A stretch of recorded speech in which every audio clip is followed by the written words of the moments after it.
तो भारत की स्थिति इसमें वही है कि अब कुछ कहना अच्छा नहीं लगेगा, वो खूंटे से बंधे हुए उससे एक जानवर की तरह कि जिसको कोई भी आ रहा है उसको लात मार के चला जा रहा है। भारत की स्थिति इसमें बड़ी दयनीय है, मैं ये कह सकता हूं, बहुत ही दयनीय हो गई है। ट्रंप महोदय हमें सुन रहे हैं और न पुतिन महोदय सुन रहे हैं, और दोनों एक प्रकार से हमें लगातार डांट रहे हैं, फटकार रहे हैं, और हम बिल्कुल मौन व्रत धारण रखे हुए हैं।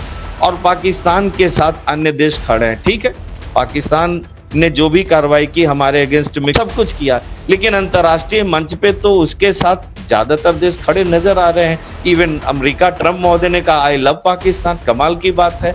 भारत के लिए यह बात नहीं कर रहे, जब कभी मोदी जी कहा करते थे अगली बार ट्रंप सरकार, ये वही लव वाली बात अगर ट्रंप महोदय कह देते तो बात समझ में आ जाती। किसी नींद खुलती है तो उठ के धमकाना शुरू कर देता है, कोई दोपहर को सोता है शाम को उठता है तो धमकाना शुरू कर देता है। कोई ऐसा व्यक्ति है जो कहीं किसी और कोने में दुनिया में बैठा है, जब वो कुर्सी से उठता है तो वो धमकाना शुरू कर देता है।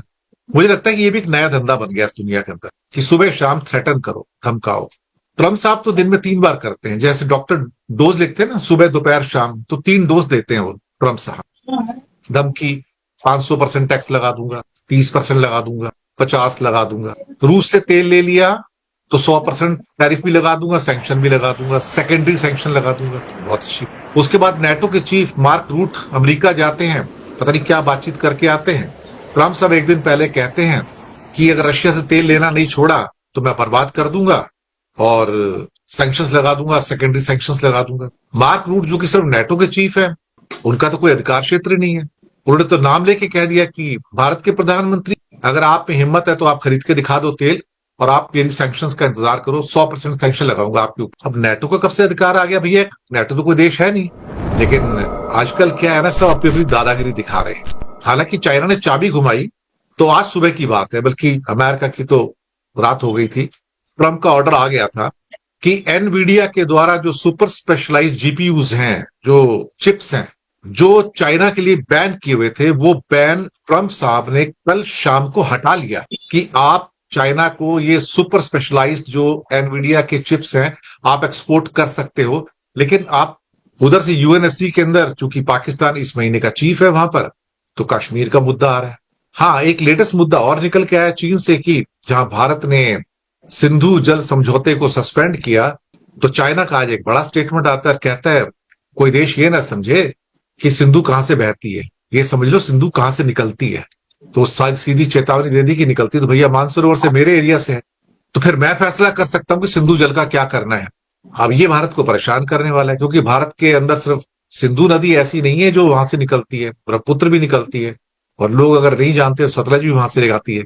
और सतलज का फ्लो तो 75% वैसे ही कम हो चुका है, वो चाइना कट कर चुका है।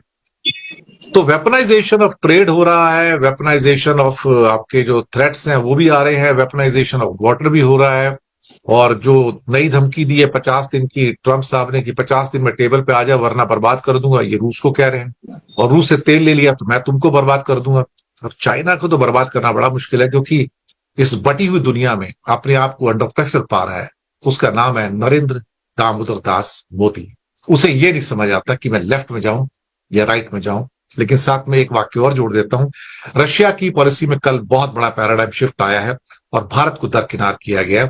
चाहे चीन का साथ देते हुए उसने पहली बार एक शब्दावली यूज की अपने मीडिया में, स्पुतनिक में, और जहां वर्ड यूज किए गए एक पैराग्राफ के अंदर, Indian administered north east state of India Arunachal Pradesh. Indian administered north east state of Arunachal Pradesh. Arunachal को चाइना साउथ तिब्बत मानता है, क्योंकि एडमिनिस्ट्रेड वर्ड जो आता है डिस्प्यूटेड स्टेट के लिए आता है, जैसे कि Indian administered Kashmir, Pakistan administered Kashmir.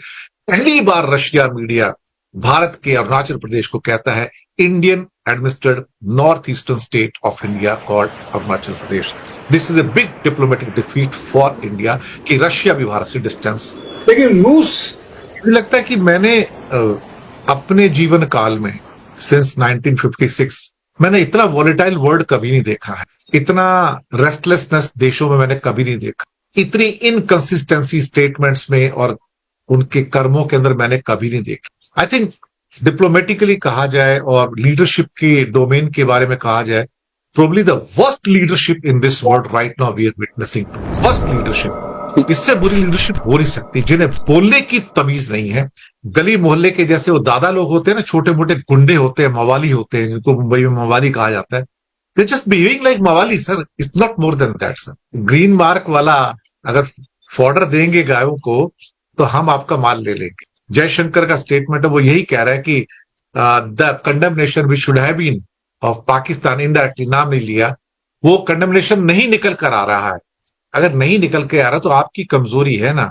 उनके साथ सबसे बड़ी दिक्कत क्या हुई कि आपने बोल दिया कि चीन ने खुलकर पाकिस्तान का युद्ध में भारत के खिलाफ साथ दिया, ओपनली हो गया।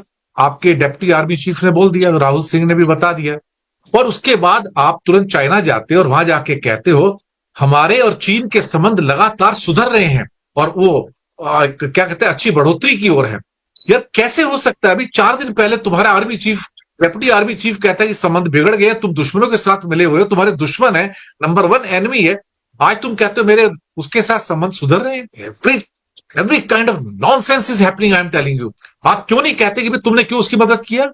आप पे हिम्मत नहीं कि चाइना को बोलने की। लेकिन पता है ना कि फिर हमारी भी चड्डी बनियान वहीं से आते हैं ना। मुसीबत ये है, हम भी क्या करेंगे? हमारे तो जो स्क्रू ड्राइवर है, जो पेन है, जो पेपर है, सब तो वहां से आ रहा है। हम तो सब कुछ अपना यहाँ बनाना बंद कर चुके हैं ना। अब तो ये हालात हैं संजय कुमार। और ऊपर से अब नेटो के चीफ आ गए, मार्क रूट। अब वो कहते हैं बंद कर दो वरना 100% सैंक्शन लगा दूंगा। एक नया मसीहा पैदा हो गया दुनिया में साहब, देख लीजिए। जी सर। इस समय तो ये साफ साफ एक प्रकार से उन्होंने इस बात को स्टैंपिंग करने की कोशिश की है कि ब्राजील, चाइना और भारत जो है वह एक ही साइड है। ये अलग बात है कि भारत अभी तय नहीं कर पाया कि वो अमेरिका की तरफ है कि चाइना की तरफ। हालांकि अभी तक तो अमेरिका की तरफ था, लेकिन नेटो सेक्रेटरी जनरल का यह जो थ्रेटनिंग जो वर्ड्स है, थ्रेटनिंग है ये बिल्कुल, और ये थ्रेटनिंग सीधे सीधे ये हिट कर रहा है, हमारे सॉवरेंटी को हिट कर रहा है, इंडियन सॉवरेंटी को, ब्राजीलियन सॉवरेंटी को, और इस तरीके से चाइनीज सॉवरेंटी को हिट कर रहा है कि अगर आपने रूस से तेल खरीदा तो 100% सैंक्शंस आपके ऊपर लगाए जाएंगे, सेकेंडरी सैंक्शंस लगाए जाएंगे। यानी रशिया और ब्राजील के तो एक चीज है संजय कुमार जी, मैं इंटरव्यू करूंगा, सॉरी। क्या ये इंडिविजुअल कंट्री, ब्रिटेन जिसके साथ हमारा एफटीए हुआ है अभी रिसेंटली, ईयू के साथ हमारा एफटीए होने जा रहा है, फ्रांस के मैक्रो साहब या जर्मनी के मर्स या ब्रिटिश के कीर स्टारमर हिंदुस्तान से कहेंगे मैं तुम्हारे ऊपर सैंक्शन लगा रहा हूं? ये सोचने वाली बात है। क्या इनमें इतनी हिम्मत है कि इंडिया में सैंक्शन लगा देंगे? सोचने वाली बात है सर ये। नहीं, आप बिल्कुल सही कह रहे हैं। वैसे भी आपको याद होगा कि फ्रांस के राष्ट्रपति ने जब कुछ बात कही थी तो ट्रम्प ने उनको भी चुप करा दिया था और कहा था कि आपको कुछ नहीं पता है। वो तो खैर है ही, लेकिन अगर एक प्रकार से रशिया से अगर नहीं खरीदा जाता है तीनों कंट्रीज के द्वारा, यानी रशिया के ऊपर एक प्रकार से ये इम्पोजिशन हो जाएगा, एक सैंक्शन हो जाएगा। और यह भी बात सामने आई है कि 50 दिनों के अंदर इनको आप फोन करें पुतिन महोदय को और कहें कि वो पीस के टेबल पे आए, नेगोशिएट करें, नहीं तो इसके गंभीर परिणाम होंगे और यूक्रेन को हम और भी ज्यादा मिलिट्री सामान देने जा रहे हैं, यानी युद्ध को हम और भड़काएंगे अगर रूस नहीं माना तो। यानी रूस को भी चेतावनी है, चाइना को है, ब्राजील को है, भारत को है, इन सारे कंट्रीज को, ईरान को है, सबको है। यानी अमेरिका एक लकीर खींच रहे हैं और उस लकीर में वह तय कर देना चाहते हैं कि उनके साथ कितने देश हैं और अगेंस्ट में कितने देश हैं। भारत के साथ क्या है, या मोदी जी की जो महत्वाकांक्षा रही है विश्व गुरु बनने की, मुझे तो लगता है उसके पीछे रीजन यही है कि हम विश्व के लीडर बने और ट्रंप और पुतिन हमारे अम्ब्रेला के नीचे आ जाएं। अब स्थिति यह है कि न ट्रंप महोदय हमें सुन रहे हैं और न पुतिन महोदय सुन रहे हैं, और दोनों एक प्रकार से हमें लगातार डांट रहे हैं, फटकार रहे हैं, और हम बिल्कुल मौन व्रत धारण रखे हुए हैं। मोदी जी कुछ भी नहीं बोल पा रहे हैं। तो जयशंकर महोदय को अभी उन्होंने भेजा था चीन में, उसके पीछे रीजन कहीं ना कहीं मुझे ये लगता है कि चाइना के साथ जो इधर जो हमारे संबंध थोड़े तल्ख रहे हैं, खासतौर से भारत पाकिस्तान के बीच में जो भी ऑपरेशन हुआ था सिंदूर का, उसमें चाइना ने जिस प्रकार से सपोर्ट किया था पाकिस्तान को, और पाकिस्तान का नाम एक बार भी इधर लगातार 3-4 जो अंतर्राष्ट्रीय जो संगठनों के सम्मेलन हुए, पाकिस्तान का नाम कहीं नहीं आया, किसी भी नहीं।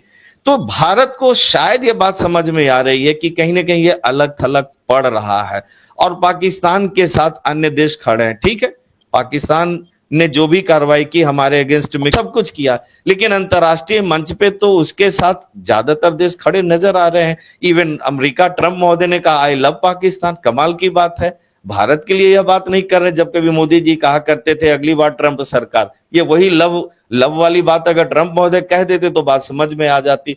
तो भारत की स्थिति इस समय वही है कि अब कुछ कहना अच्छा नहीं लगेगा, वो खूंटे से बंधे हुए उससे एक जानवर की तरह है कि जिसको कोई भी आ रहा है उसको लात मार के चला जा रहा है। भारत की स्थिति इसमें बड़ी दयनीय है, मैं ये कह सकता हूं, बहुत ही दयनीय हो गई है।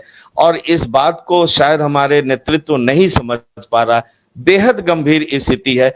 नाटो का आज का ये जो सेक्रेटरी जनरल का ये स्टेटमेंट है, मैं इसको सीधे सीधे भारत की संप्रभुता के ऊपर एक चोट, एक आघात के तौर पर देख रहा हूं। जी वोरा साहब, क्या लगता है आपको प्रफुल्ल जी कि भारत उनके इस मार्क रूट के बयान को रिटेलिएट करेगा और कहेगा what right you have got to speak on us, that what we should do, who are you by the way, what's your authority, are you a country? तुम तो कोई कंट्री भी नहीं हो, तुम सिर्फ एक ऑर्गेनाइजेशन हो। ये तो ऐसा हो गया कि जैसे ब्रिक्स हो गया या G7 हो गया या कोई भी एक ऑर्गेनाइजेशन उठेगी और आपको धमका के चली जाएगी। Who are you to threaten us? मुझे लगता है कि कुछ लोग शायद अपने जामे से बाहर निकलकर, अपने डोमेन से बाहर निकलकर वो करने की कोशिश कर रहे हैं जो वो है ही नहीं एक्चुअली देखा जाए तो। उसके कारण पूरे देश को की हिम्मत पस्त कर दी गई है। डट के कह सकता है ना बयान, जब सब एक दूसरे पर इस तरह का बयान दे रहे हैं, अंतर्राष्ट्रीय कूटनीति और राजनीति की सार्वजनिक भाषा में इतनी जबरदस्त गिरावट आई है, जैसे लगता है कि ये होली खेल रहे हैं।